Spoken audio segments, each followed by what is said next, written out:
माझ्या विठूला नको तुमचं ते जानवं बिनवं. माझा विठू काय देवळातला बामण हाय? अर त्याचा तर बहिष्कार केलाय देवळातल्या बामणानं. माझा विठू साक्षात ज्ञानदेव हाय. त्याचा कसला तुम्ही उपनियन करताय? तो काय क्षत्रिय हाय का खुन्या गावचा सावकार हाय? अर सावकारांनी इंद्रायणीत सोडलेली कर्जदारांची यादी हाय माझा विठू. आणि विठूच्या नावानं समद माप. माझा तुकोबा हाय माझा विठू, विद्रोही.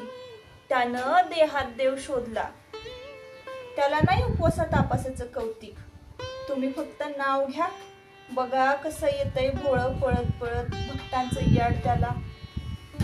पुंडलिक हाय माझा विठू, आणि पुंडलिकानी फेकलेली विडबी त्योच, अन मायबापाची सेवा करणारा पाय दाबणारा लोक बी त्योच.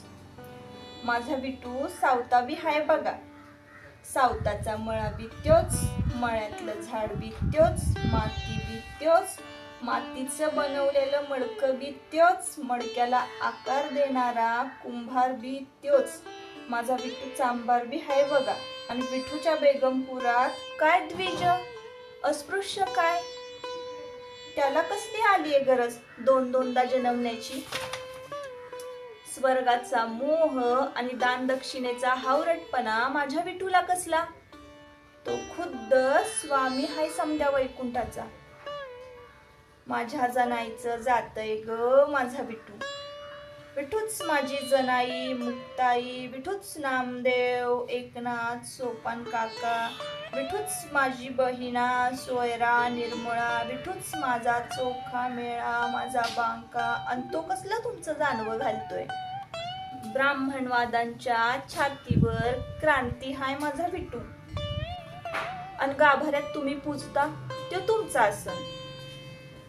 खालच्या पायरीवर महारमागांच्या माग माझ्या सोबत रांगेत उभाय माझा विठू. आणि विठूच्या नावानं समद माप.